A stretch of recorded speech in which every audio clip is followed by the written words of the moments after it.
ನಿಷ್ಠೆ ಉಂಟು. ಆದ್ರೆ ನಮ್ಮ ಪರಿಸ್ಥಿತಿ ಬಿಡುವುದಿಲ್ಲ. ಏನಾಗಿದೆ?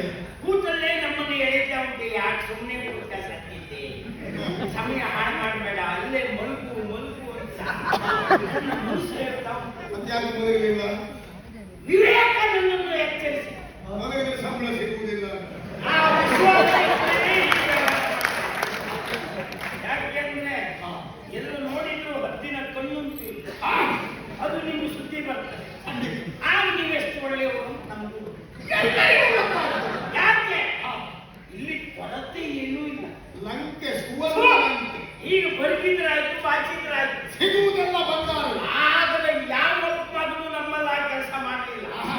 ಯಾಕೆಂದ್ರೆ ಅಧಿಕಾರ ಹೇಗೆ ನಡೆಸಬೇಕು ಅಂತ ನಿಮ್ಮನ್ನು ಕಲಿಬೇಕು. ಆ ನಿಷ್ಠೆ ಇದ್ದದ್ದು ಕೂತಿದ್ದೆ.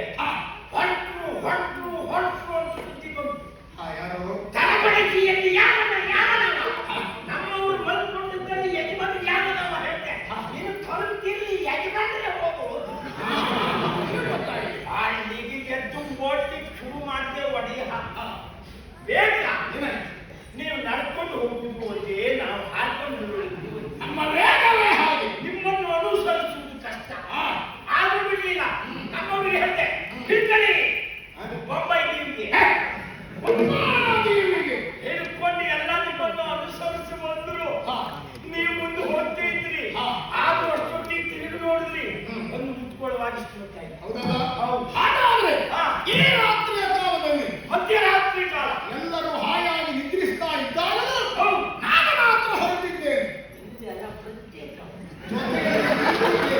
ನನಗೆ ನಿಮ್ಮ ಬಗ್ಗೆ ಈ ವಿಶೇಷವಾದ ಅಭಿಮಾನವೇ.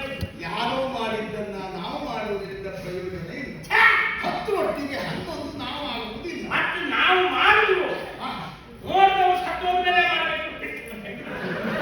ಅವ್ರು ಜೀವನದಿಂದ ಮಾಡಿ ಅವ್ರು ಮಾಡ್ದಾಗೆ ಮಾಡಿ ನಾವು ಅದಕ್ಕೆ ಅವಕಾಶ ಕೊಡ.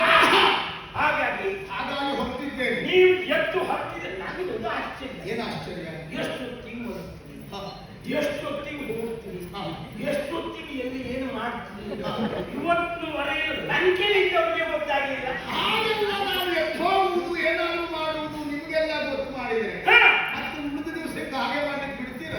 ಅಲ್ಲ, ನೀವು ಹೇಳುವುದರಿಂದ ಮೊದಲು ನಾನೇ ಅದಕ್ಕೆ ಅವಕಾಶ ಕೊಟ್ಟವರೇ ಅಲ್ಲ. ಹಾಗಾದ್ರೆ ಇವತ್ತು ಹೊರಟದ್ದು ಈ ಮಧ್ಯರಾತ್ರಿ ಯಾಕೆ ಅವಳಿಯ ಅಶೋಕಾವನದಲ್ಲಿ ಸೀತೆಯನ್ನು ತಂದಿರಿಸಿ ದಿನಗಳು ಕೆಲವು ಕಳೆದು ಹೋಯಿತು. ಅವಳನ್ನು ಪಡೆಯಲಾಗಬೇಕು ಎನ್ನುವಂತ ಆಸೆ ಇದ್ದದ್ದಾಳು.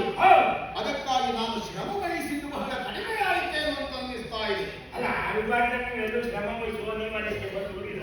ಅಂದರೆ ನಿಮಗೆ ಬೇಕು ಅಂತ ಶ್ರಮ ವಹಿಸುವ ಅನಿವಾರ್ಯತೆ ಬರಲಿಲ್ಲ. ಅದೆಲ್ಲ ಸ್ವಾಭಾವಿಕವಾಗಿ ಅಳವಡಿಸಿಕೊಳ್ಳುವುದಕ್ಕೆ ಸಾಧ್ಯ ಆಗಿರುತ್ತದೆ. ಆದ್ರೆ ಇದು ಒಂದೇ ಗಂಡಾಂತರ ಆಯ್ತಲ್ಲ. ಗಂಡಾಂತರ ಹೇಗೆ ನಾವು ಸರಿಯಾಗಿ ಆ ವಿಷಯದಲ್ಲಿ ಮುಂದುವರಿಯದೇ ಇದ್ದದ್ದೇ ಗಂಡಾಂತರ. ಪ್ರಯತ್ನ ಇವತ್ತು ಮಾಡಬೇಕು ಎನ್ನುವ ಕಾರಣಕ್ಕಾಗಿ ಎಂದಿನ ರೀತಿಯಲ್ಲಿ ನಾವಿಂದು ಹೊರಟದ್ದಲ್ಲ. ನಿಮ್ಮನ್ನ ಹೊಡೆದ ನಿಮ್ಮನ್ನ ನೋಡ್ಕೊಂಡ್ರೆ ಹಾಕಿದ್ದೆ, ಕೈ ಮುಂದೆ ತಲೆ ಬಿಸಿ ಆಗ್ತು. ಅದೇ ಎಲ್ಲಾ ರೀತಿಯಲ್ಲಿ ಯಾವತ್ತಾಗಿದ್ದಾಗ ತಲೆಯೂ ಇದೆ, ತಲೆ ಮೇಲೆ ಇದ್ದದ್ದು ಇಲ್ಲ. ಆ ರೂಪವೇ ಬೇರೆ, ಎದೆ ಬಿರಿಯಬೇಕು. ಇದು ಹಾಗಲ್ಲ. ಸುಂದರ ರಾವಣ ದೇವರನ್ನೇ ನಂಗೆ ಒಂದು ಸಾಕ್ತಾ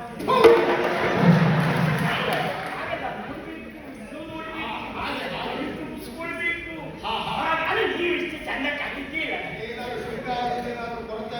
ಹೇಳಲಿಕ್ಕೆ ಹೋದೆ ಅಂತ ಆದ್ರೆ ಮತ್ತೆ ಯಾವ್ದು ಇದಕ್ಕೆ ಬಂದು ಪಡ್ಕೊಂಡಾಗ ಆಗ್ತದೆ. ಆದ್ರಿಂದ ಅದು ಬೇಡ, ಚಂದ ಚಂದ ಬೇಕು, ಪ್ರಶ್ನೆ ಇಲ್ಲ. ಏನು ನಾನು ಹೋಗಬೇಕಾದದ್ದು ಸೀತೆಯೊಂದಿಗೆ ಹೌದಾಲು ಖಂಡಿತ. ಸೀತೆಯ ಮನಸ್ಥಿತಿ ಹೇಗಿದೆ ಎನ್ನುವುದನ್ನು ತಿಳಿಯದೆ ಪ್ರಯತ್ನಕ್ಕೆ ಮುಂದಾಗುವುದು ಸರಿಯಲ್ಲ.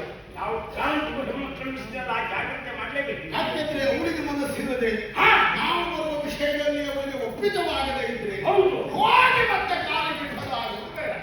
ಆದದ್ದೇ ಸಾಕು. ಹಾಗಾಗಿ ಈ ರಾವಣನ ವಿಷಯದಲ್ಲಿ ಆ ಸೀತಾದೇವಿಯ ಮನಸ್ಸನ್ನು ಬದಲಾಯಿಸುವುದಕ್ಕಾಗಿ ನಾವು ಅನೇಕ ವ್ಯವಸ್ಥೆ ಮಾಡಿದ್ದೇವೆ. ನಮ್ಮ ಅನುಕೂಲ ಸ್ತ್ರೀಯರನ್ನೆಲ್ಲ ನಿಯೋಜಿಸಿದ್ದೇವೆ. ಅನುಕೂಲಕ್ಕಿಟ್ಕೊಂಡವರು ಹೌದಲ್ಲ? ಅವ್ರನ್ನ ಹಾಗಾಗಿ ಇವತ್ತು ಅವ್ರು ಏನು ಪ್ರಯತ್ನ ಮಾಡಿದ್ದಾರೆ, ಅಭಿಪ್ರಾಯ ಪ್ರಯತ್ನದಲ್ಲಿ ಎಷ್ಟು ಫಲ ಆಗಿದೆ. ಸೀತೆ ಮನಸ್ಸು